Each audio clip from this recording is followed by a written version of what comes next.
Hi, today we have on News Laundry with us Tarun Tejpal, the founding editor of Tehelka, of Free, Fair, Fearless fame and Jhoot Bole Kaua Kaate. Welcome Tarun, thanks for your time. First of all, how difficult is it for Tehelka to survive after that initial shock with the NDA? Well, the first 5 years were really difficult. We didn't survive to begin with. We were shut down by the NDA government. We went down from a team of 125 people to 5 people.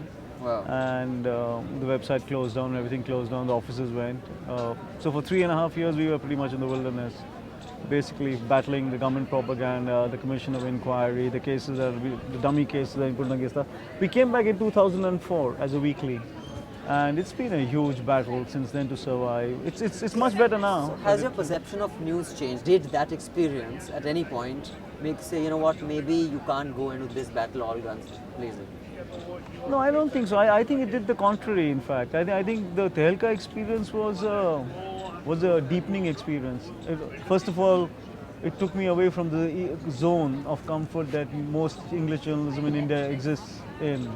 Which is Most of us are born into a cocoon in India. Most of us of our class, your class and my class. And I think the idea of understanding Indian democracy, I think doesn't come to most of us for a very long time. So you think most of English journalism isn't representative that way of much of India? Yeah, because at the end of the day, it's kind of run largely by people who come from a certain privileged class background. So the idea of India is a very sanitized one. I think what the Tehelka experience did for us was that we were swallowed by the beast.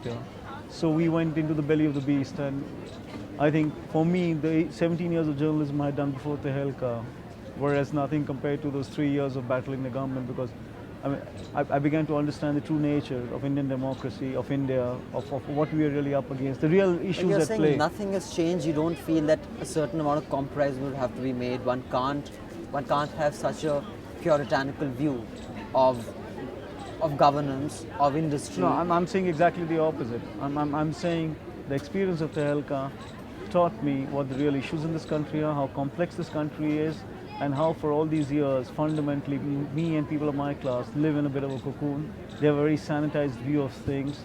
They don't even begin to understand how layered and complex the issues are. And I think that became very obvious to me then, and that's why, in a sense, Tehelka's journalism is always more layered and complex than everybody. It's largely because of what we lived through. And journalism in general, what is your view of it in India? Because it's going through a hard patch where everybody says that it's dumbed down. It's a mixed bag. There's good and bad in it. I think where it fails us is that it fails to convey the framework and complexities within which the Indian democracy plays itself out. So there's a kind of there's kind of easy binaries in which most of Indian journalism works, good and bad, right and wrong, and the binary shifts by the moment, by the day. It doesn't allow for deeper understandings. It allows bigotries to flourish. The good news is that we have so much media that the biases cancel themselves out, and even the compromises, that all of Indian media is compromised if you look at it from some kind of a pure perspective. Sure. But pure perspectives in themselves are scary. You came under attack on that because I remember I was at Tehelka Think Fest and someone asked you on one of the sessions regarding the mining. Was that at the Tehelka Think Fest? No, there was some internet this thing about some mining thing in Goa. But again, that I'm saying, that wasn't true. The truth of the matter was that we had not actually taken sponsorship from any mining company. But on the net, rumor mongering is a very easy thing. You go on the net today and you can find junk on everybody because it's a free media. But is it hard if Tehelka is associated with KD Singh? Is it hard that he's from the Trinamool Congress? He is from a mining. He's not in mining. He's not in mining at all. But I'm saying, let's assume that he was. Let's assume one of the investors of Tehelka was from a mining company or whatever. Obviously, you wouldn't be able to write about it. But I'm saying that's why I said that is a reality. But that's a reality for everybody. I'm saying it's no. I mean, you can name me the media house and I'll tell you. Forget name me the media house. I'm saying all of Indian media is completely dependent on advertising. Right. Which means you never see exposure in corporate houses. So is there a solution to that, you think? No, the solution is structural. How do you create an economic structure that is not dependent on advertising? Nobody's done it here. In fact, the West is suffering the same. We suffer it worse because the purchasing power of the reader here is even lower. And when you pay 2 rupees for a newspaper, which costs 50 rupees to produce, who's picking up the tab? The fact is the reader is not paying for the journalism. The guy who's paying for the journalism is the advertiser. So the journalism you get is the journalism the advertiser wants, not the journalism. So would you say that's true for Tehelka as well? No, up to a point it would be. If for example, if someone to bring me an expose on one of my investor responses, obviously I would not be able to run it. So that would be true of anybody. So but I'm saying I may not be able to run it, but somebody else can run it.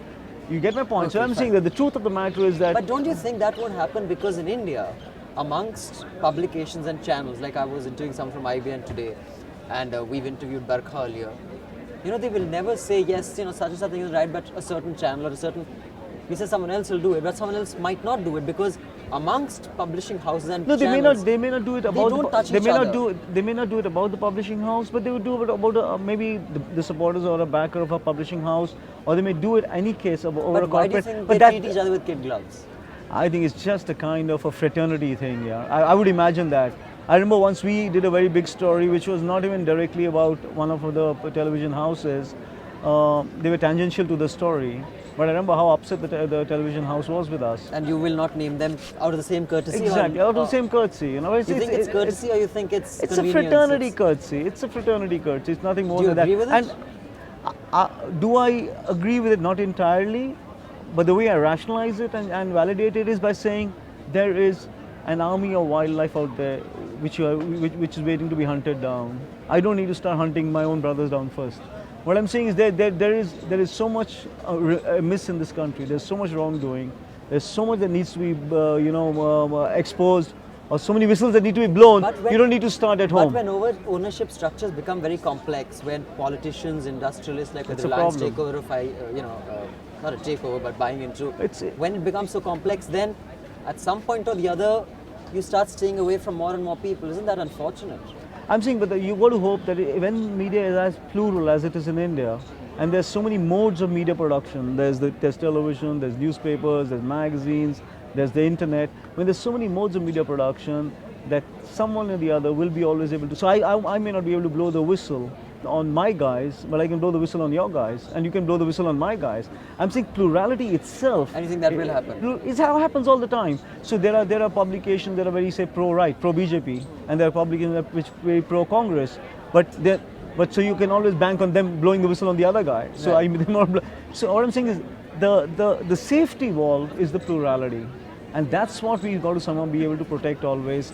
That the more media there is, the more chances are that all the dirt will come to the top. Somebody or the other will blow the whistle on someone. Okay, to expect any one organization to do it for everyone, it's not going to happen. Sure. Yeah. Do you agree with this hypothesis some put out that television dumbs down news while print is very intelligent, or do you think it's self-indulgent? It's in the nature of the mediums. The business of reading and writing demands and evokes a greater amount of complexity. The business of television, the sound bite, the limited nature of time, all that now obviously leads to a kind of dumbing down is one phrase, but a kind of simplification and occasionally oversimplification. And the binary choice you were talking about. The binaries I was talking about. Yeah, it's good, it's bad, Same it's good, channel bad. It's simpler. In fact, your publication, I remember, because I full disclosure, I am part of Team Anna, would swing from very complimentary pieces, in fact, Revati's, to extremely critical ones, and then back to. No, we didn't. We actually had a very nuanced view on the whole, and the nuanced review was pretty much, it ran something like this. It was, yes, we need anti-corruption mechanisms. We probably also need a Lokpal. What's the true nature of this Lokpal? Will the cure be worse than the disease? And then that basically was it. So again, I'm saying it was a very layered argument, and that's what I keep coming back to. Too much of conversation in this country. For example, let's say let me take the Lokpal the other way around. Let's say since you're from Team Anna, 99% of the people who were supporting you guys didn't even know what the Lokpal meant. They had just the idea of a Lokpal which is going to fix corruption. Again, a non-layered argument. So people are not actually discussing the Lokpal; they're fundamentally discussing corruption. Nahi hona chahiye. Isn't that true for most mass movements? No, it's not. But that's which. And since you're somebody from Team Anna, let me say, because Anna ji is a friend of mine, and I'm a great admirer of his. Anna ji is not a patch on Gandhi. I mean, you have to read Gandhi to know how unbelievably complex and intelligent and layered. Serious.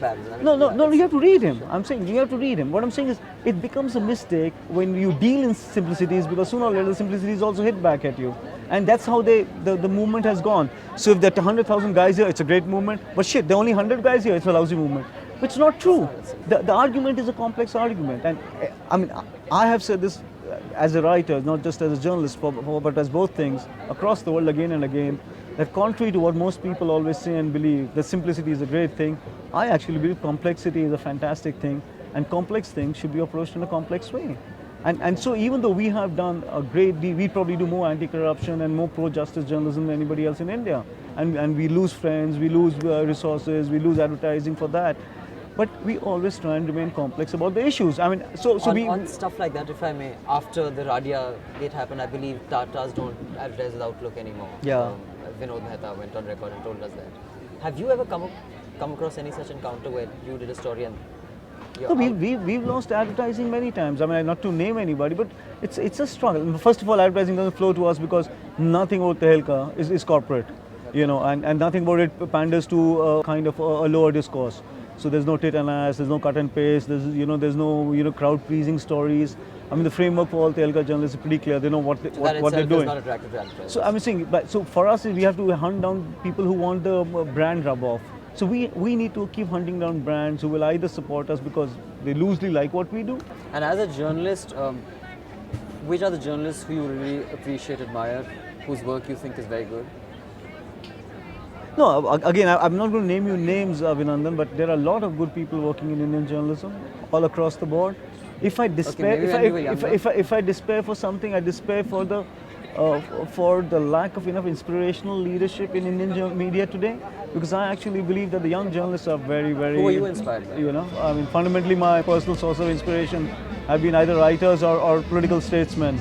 So, I mean, my inspiration will be somebody like Nehru, you know, Jawaharlal, who I think is an extraordinary individual.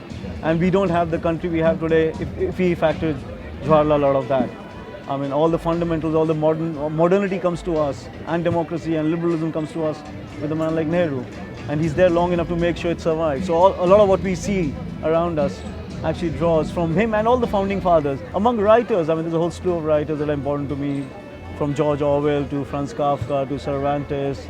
So there's a whole lot of many poets like Whitman and Eliot. So there's a whole lot of people, but not so much journalists. As I said, they're more political statesmen, where it's the founding fathers and more writers. So why do you think? Why do you worry for journalism now? I mean, I don't worry for it. I would be happier to see more inspired leaders in Indian journalism, because I find the young. Because in Tehelka we attract a lot of young journalists. The potential of the young journalists is pretty high still. As high as it ever was, if not more. So you're getting a very, very good crop of people in, but they're getting disillusioned fast.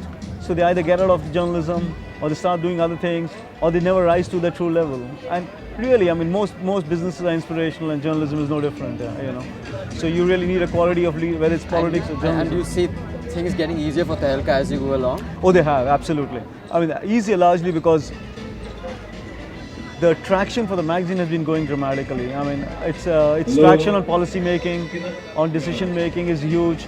Its numbers are growing week on week. We are not so toxic for advertisers as we were for a long time. Advertisers are willing to look at us and discover that there is genuine merit in what we do and advertise with us. So it's still very, very difficult, and I think print is difficult. You know, apart from for a few market leaders, they're making losses apart from a few market leaders.